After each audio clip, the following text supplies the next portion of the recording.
Hello, it's your boy Mr. CV. I'm back on another special video, and I'm back on another Wahala Wednesday. You know, I love my Wahala Wednesday. It's a chance for me to share whatever issues people have given me, or whatever issues I've heard, or whatever issue people have been told. And also it's a chance for me to also share my little bit of thoughts and knowledge on whatever the issue is. Like I always say, my thoughts and experience or reasoning or rationale behind the issue is not 100% perfect, so just take it with a bit of pinch of salt, and also utilize the information or the knowledge that I've given you, and then you make a final decision yourself. I'm only going to give it from my lens. Obviously life is about perspective and different lenses, so if you have a different lens, you can always drop in the comment section.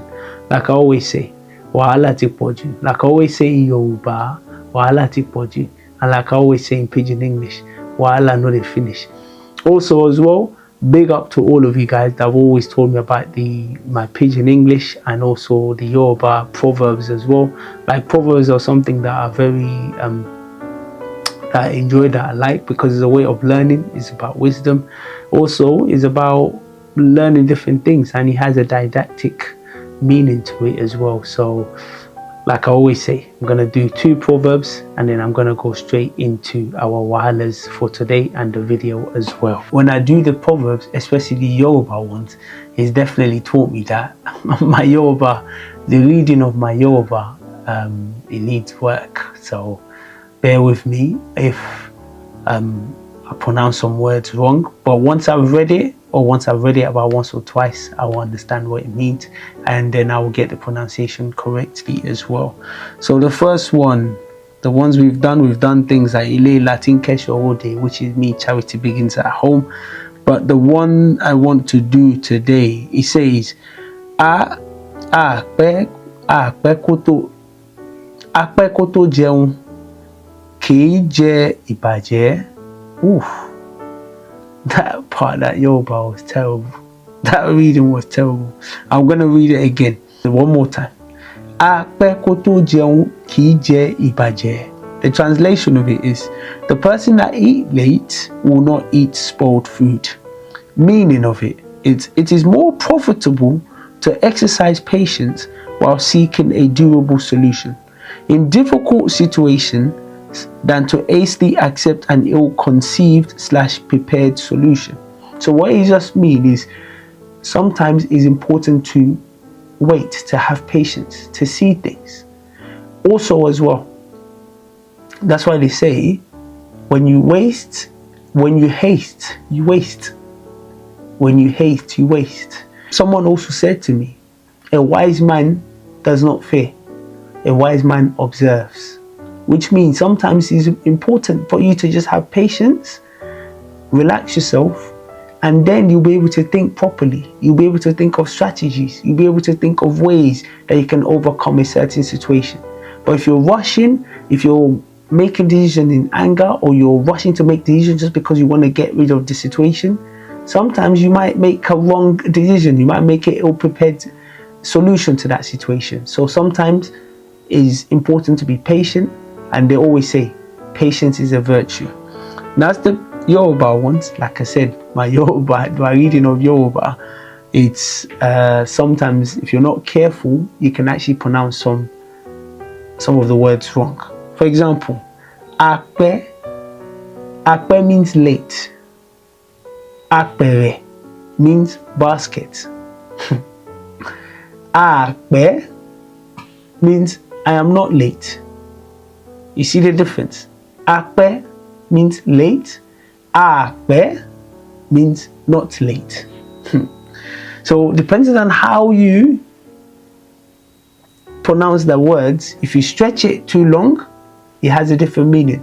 If you shorten it, it also has a different meaning. That's why sometimes if I read it and I don't understand it, I have to break it down. In English, when you learn how to read words, there's something called phonics. Phonics is how to read words and sound. And normally when you're reading the words, what you do is you sound out the words in terms of the phonics of it, and then you blend it together. Sometimes I have to do that with Yoruba as well. I have to sound out some of the words. Also, I have to know what some of the words mean. For example, if I read it one more time, where? Remember, I said that one means you're not late, which is wrong actually, because in this translation, you see, it says someone eating late. So instead of saying akpe, which means not late, akpe, which means late. Jeun means eat. Akpe koto jeun means we didn't eat late. But akpe koto jeun means we ate late. Jeun means eat. Ki je does not eat or will not eat. Ibaje means something bad. So he's basically saying will not eat bad food or will not eat spoiled food. That's just the breaking of the word or the sentence in Yoruba. So I'm going to leave it there. Like I said, if you pronounce certain words not correctly, or you pronounce it in a way where it's elongated, it means other meanings as well. So you have to pronounce it the right way to get the accurate meaning. I'll go to the Pidgin English proverb. It says, "Conny man die, conny man bury am." Conny man die, conny man bury am. It means it takes a thief to catch another. Wow. It takes a thief to catch another. Now, what that means, because that proverb is a difficult one, even for me, is a difficult one to understand. So I had to check it up. And sometimes, if you don't understand certain things, it's important to be honest and say, look, I don't understand. That's one thing I always tell people. Some people are liars, some people are honest. Whichever one is working for you, you keep doing it. I believe in honesty, like I said, so I'm always trying to be honest, especially if I don't know something, because it's better if you don't know certain things, be honest about it. People can actually help you than you trying to prove that you know it and then you don't actually know it, and it looks a bit more shameful. So when he says conny man thief, no, conny man die, conny man bury am, which means takes a thief to catch another. And that simply means, because that one's very difficult for me to even understand, so I've had to check it out. It means to successfully catch a thief, you need someone who understands their methods and mindset, essentially another thief. So if you know someone has been doing something wrong, or you've done certain things before, and someone else does it, it's easy to catch them quickly because you already do that, something similar. Because they know how a thief operates. Because already you know how the thief thinks and operates, making them best equipped to anticipate and outsmart them. So that's why sometimes they say if you want to catch a monkey, you need to behave like a monkey. Which is basically what he's trying to say. To catch a thief, you need to have another thief that understands how that operates. You need to behave like a fool, basically. It also means one dishonest person can guess what another dishonest person might do. So already, like I said, if you're already dishonest or you're already in that line of operation, you can kind of guess what the other person might do. So that's just it. Those are the proverbs for today. I'm going to go straight into the video and then we're going to go through our Wahala Wednesday. Wow. So, on my Wahala Wednesday today, interesting things as well, interesting dilemmas for you as well today. So, make sure you stay tuned and keep watching. Like I always say in Yoruba, Wahala ti poju. And I never thought of anything of this Wahala Wednesday when I started the Proverbs. But something just clicked in my head that I started off with Yoruba, and now I've moved to Pidgin English. Maybe I might move to other languages as well. Definitely drop it into the comment section. What other countries' proverbs do you want me to add into the videos? Because definitely this is about learning. And I remember I used to say yo shanai, yo kangai, which means is a Japanese proverb, which means good thinking makes good product. So if you think well, you make better decisions. You think properly, you can think. But anyways, we're not going to go into that. Like I said, if you have other proverbs from other countries, please drop it in the comment section, and definitely I'll try to include it in the videos, and maybe I might have other things as well. Now the first scenario, he says, I live in a family house with my dad that has my name on it from the council. This one is a very, very interesting one, and I'm sure you guys will be highly interested. I live in a family house with my dad that has my name on it from the council. There are 3 bedrooms. However, my cousins from my dad's side asked to stay in my house for 3 months, but now it has been a year. They even brought their family over and 2 kids, and now they've had another child in my house. How do I kick them out? Hey. Yeah. Masakaramba. Hi. Subido. Wow. It's a when this person was telling me this, honestly, it was just a dilemma filled with so many things. Number one, obviously, is the house from the council. Number 2, obviously, they've brought the family over from their dad's side. Number 3, they said that they're going to just there for 3 months. It's turned into a year. Number 4, now they brought 2 kids over as well, which obviously has expanded the whole people in the house, the family. And the 5th one now is they've had another child. They're reproducing in the child. That is not, they're reproducing in the house that they only meant to be there for 3 months, and now it's turned to a year. Whew. Wow. Sometimes may our good not turn to evil. Say amen if you're watching this. May our good not turn to evil. May our kind hearts or niceness not be used against us.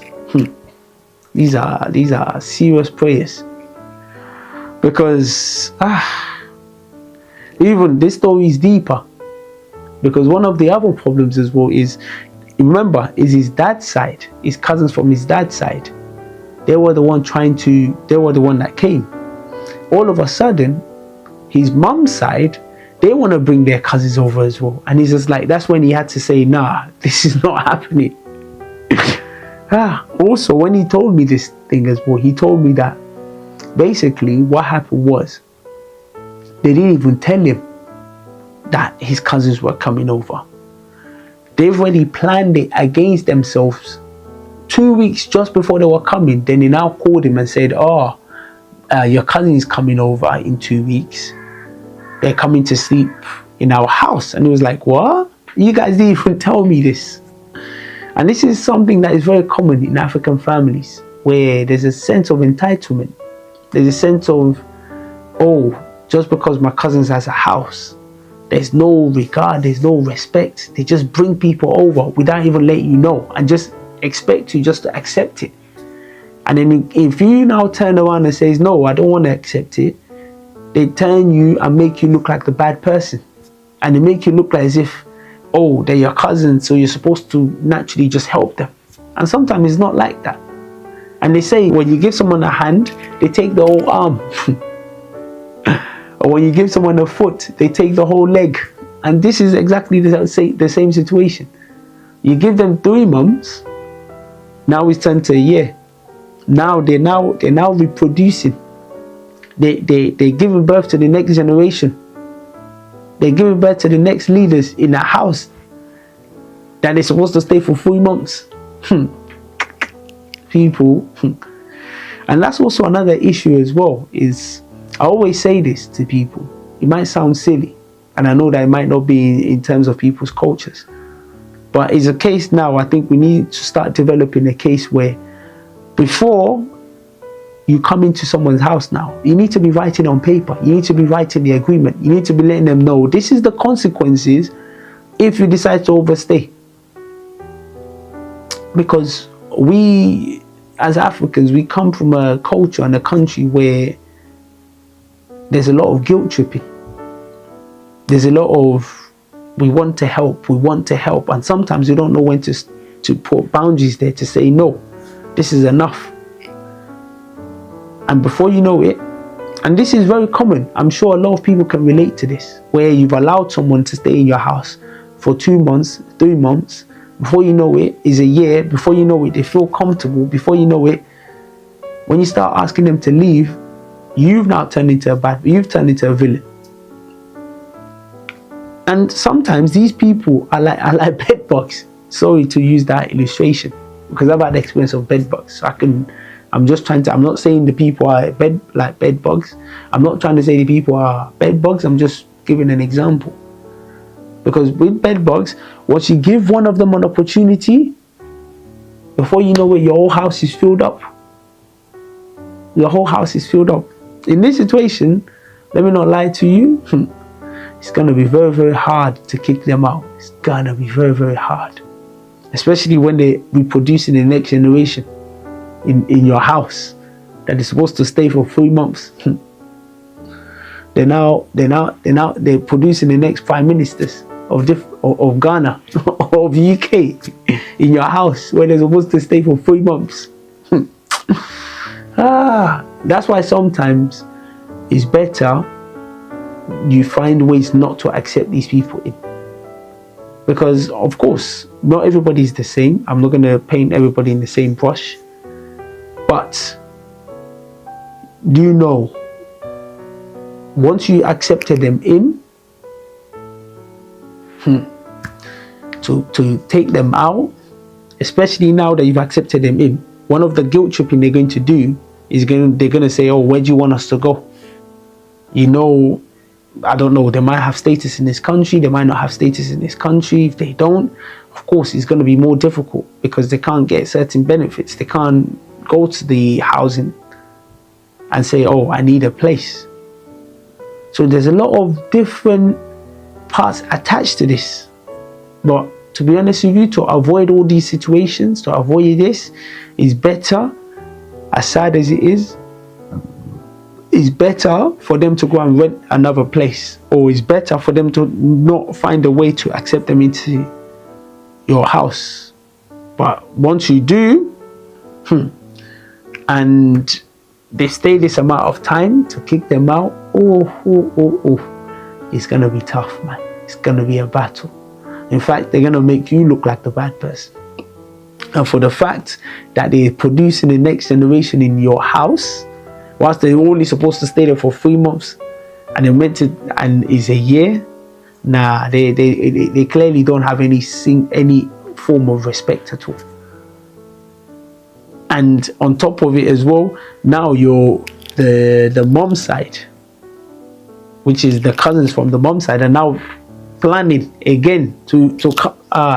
These people are doing too much. For me, you see this case, I give it to you and I give it to God. I can't even handle this case. It's only you guys that can deal with this case. This type of case, obviously, it's important that for me to get, when you got to this type of situation, I think it's important to have a dialogue first with your cousins to understand what is their next plan, what are they planning to do, so that you guys can find amicable solutions to this. Because you don't want a situation where they do end up on the street, for example, or they don't have anywhere else to go. But it's important that you guys find an amicable solution. It might even be a situation where if they do plan to stay, or they are staying there for a while and they're able to work, maybe they contribute to the bills or the rent or something. Because obviously, I'm guessing they probably are staying there and probably not paying or contributing. But on top of it as well, the house is going to be crowded. It's going to be filled with so much people. And it's like, even you yourself, you don't have breathing space. So for me, I think that's probably the best solution to this. But honestly, if they're meant to stay for 3 months and they stay for a year, the likelihood of them leaving, it's going to be tough. It's going to be difficult. But may God help you. That's what I would say. May God help you. So I'll get into the next scenario. The next, let me take this one off so that I know this one's done. The next scenario, interesting one again. This one's quite straightforward. It's quite interesting. This one's interesting. I'm a teacher in an African country. I did an exchange to a European country. In my country, I normally finish by 1 p.m. But in this European country, I start by 8 and I finish by 4 p.m. The hours are too long, and I want to finish. I want to change to finish by 1 p.m. 35 hours a week is too long for me. Should I be complaining? Hi. Should I be complaining? Hi. Anyways, this scenario entails quite a few things. Number one is, obviously, the person's from an African country where, obviously, I don't know the teaching around there, but obviously it's clearly different from the one in Europe. And on top of it as well, obviously they're used to finishing by 1 p.m. Obviously there's more of a work-life balance here. But in this European country, they finish by 4 p.m. Or as a teacher myself, you finish by 3:30, 4, you finish. But I'll go into it in the video.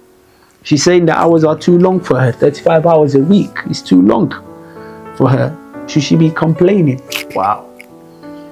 Obviously, clearly there's a cultural difference in this issue. There's a cultural difference. And obviously the reason why there's a cultural difference is because obviously I grew up in Africa, but I didn't live there enough to know how certain things work, to know how certain things operate. Especially I didn't work there.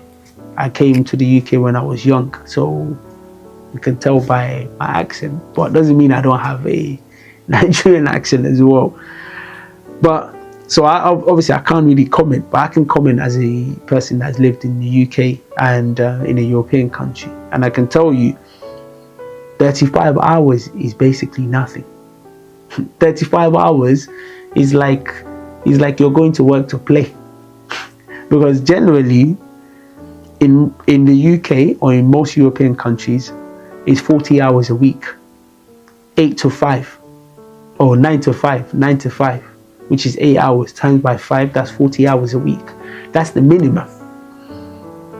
And if you finish by 1 p.m, that is basically like you didn't even go to work. That's as if you just went to work to just have a nap and came back. Because most people start at 8, finish by 4, or start at 9, finish by 5. That's the general hours in the UK. Even 40 hours is nothing. There are people that are working 50, 60, 70 hours a week. Because that's the life of people living in Europe. Because there's a lot of bills, rent, car, rent. If you have a mortgage to pay, paying for bus pass, paying for so many things, so many bills on your head. And all these things takes a lot of money. And also it depends on the kind of lifestyle you want to live. If you want to live a flamboyant lifestyle, then of course you got to work more. If you want to live a peaceful, quiet lifestyle, then of course you can work less, but still you still have many bills to pay. And these bills, a lot of them are on direct debit. So the payment is always ongoing. If you have a car as well, it's a money taking expense because you got to pay for insurance. You got to pay for petrol. You got to pay for car maintenance. Some people are paying for car financing, especially because most of the cars people buy is about £10,000 upwards. So, and a lot of people don't have £10,000 cash in their bank account. So you got to pay on finance. So all these things requires you to work a lot more. So if you're only doing 35 hours a week, that's as if you just came to play. It's as if you're not even ready to work. I know some people from European countries that are working 70 hours a week, 12 hours a day, 6 days a week. Well, that's just the lifestyle here in Europe, because you need to be working regularly, because there's so many bills on your neck and the bills are never ending. Obviously, it also depends on the type of job you do. Some jobs, obviously, the more you get paid, you can work less. It is possible. But for most people, for general people, even if you do your 40 hours a week, you still need to have something on the side as well that is going to be generating other income as well for you to clear some certain bills, some certain expenses that are there. So for me, obviously, there's a cultural difference in there. So I don't really blame her for saying 35 hours is a lot of work, because clearly where she's from, in whatever part of Africa she's from, she obviously is not used to that type of lifestyle. Obviously, it's a culture change. And sometimes, like they say, when you're in Rome, behave like the Romans. Sometimes, some people find it very hard to adapt to the lifestyle here, to the lifestyle in Europe, to the lifestyle in the UK, or to the lifestyle in Europe. And that's where that cultural shock comes in. That's where the adaptability comes in. So obviously, that's why I say when you're in Rome, behave like the Romans. Now you're in the European countries. In order to embed yourself, you need to embed yourself to the lifestyle. You need to adapt yourself to the lifestyle. If not, the kind of life you want to live, or depends on the kind of life you want to live, you might not be able to live that life, because it will cost a lot of money. It's not going to be free. And in the most European countries, if you don't work, you don't get paid. If you don't work, you don't get paid. And every single thing you want, you're going to have to work for it. So for me, there's a culture change. But I think as time goes on, obviously, the more you live in a place, the more you'll get used to their system. And if you don't get used to their system, then maybe you might have to go back to the part that you came from, because that lifestyle might suit you better. So it's up to you to make that decision. But in Europe here, 35 hours is nothing. It is absolutely nothing. Because in Europe here, you've got to be working on a regular basis. Some people in Europe don't have enough money to just say they can take 2 months off from work. Some people, even 1 week off from work, bills are just flying, because like I said, a lot of these bills are on direct debits, and they don't stop just because you didn't go to work. Every month, regularly, it's been taken out of your account. It's been taken out of your account regularly. So people don't have the opportunity to just say, oh yeah, I just want to relax today. Some people do, but the people that do is only a minority of people. But generally, most people, you have to be going to work regularly. So like I said, I'm not going to blame her for complaining, because clearly she's not used to that type of lifestyle here. They live in Europe, and she's not used to the hours.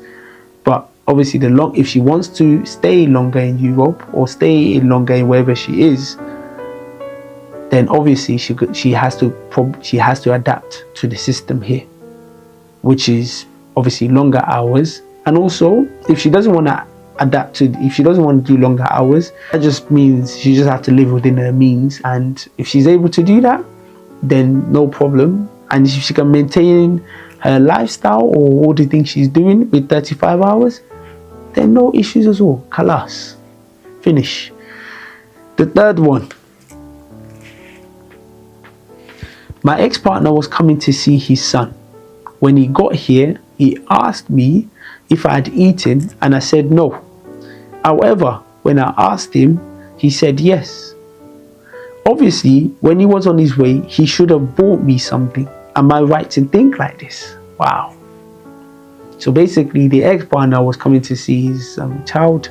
While he was on his way, she's expecting that he's going to buy her food while he's on his way. Which, to her surprise, he didn't. He just came to see his son. And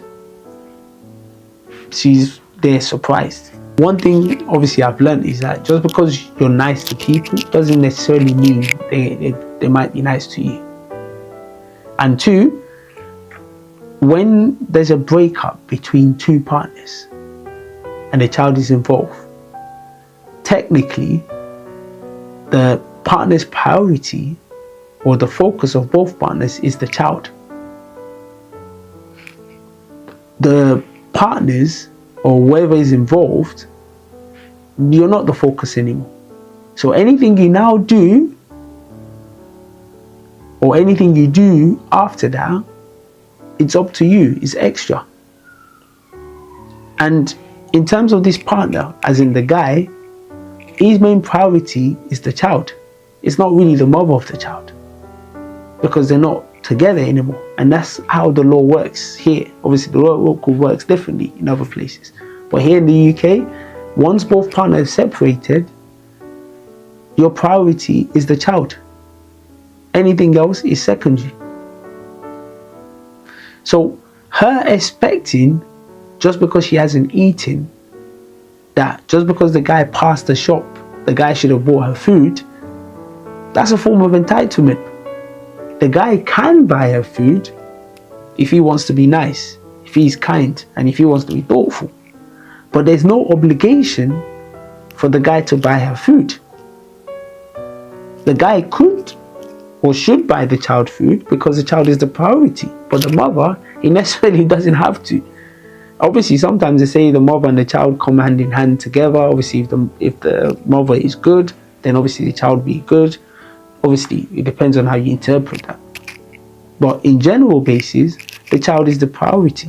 What I also see as a form of entitlement. Entitlement that, oh, yeah, because I'm the mother of your child, automatically, you should have bought me food from the beginning. If you want to be blatantly clear, like I said, his main priority is the child, not the mother anymore, because they are not together, they're separated. If they were together, yeah, there will be an expectation, or there could be an expectation that, yeah, because I'm your partner, we're together, as a sign of care and love that you have for me, yeah, I thought of you, that's why I bought this food. Also, if the guy, even though they're not separated, if the guy wants to be kind and nice, he could also do the same action too and buy the woman's food. But if he doesn't in this situation, as they're separated, I don't think there's any fault with him. If he wants to be nice, cool. If he wants to be a good Samaritan, no problem. But for the girl to be having expectation that, oh, he should have bought me food because we're not, I stand to be corrected on that one. If I'm wrong, please drop in the comment section. Tell me what you think. Tell me what you feel in that situation. But for me personally, as you guys are no longer together and the child is the bond between both of you guys, then the child is the priority. The welfare and the well-being of the child is the priority. Everything else is secondary. These are the three scenarios. If you have any scenarios that you want me to discuss or you want me to give you my thoughts on, drop me in the email below and let's get talking. If you also have any other solutions to any of the scenarios and the situations that I've presented or that I've said, please let me know in the comment section and let's get talking. Just do it politely. We're all here to learn from each other. Like I said, all my thoughts on these situations, please take it with a pinch of salt. They're not 100% correct. They're just my thoughts and my rationale, and based on some things that I feel as well. So it's your boy, Mr. CV. Thank you guys for watching another episode of Wilder Wednesday. Until next time, take care.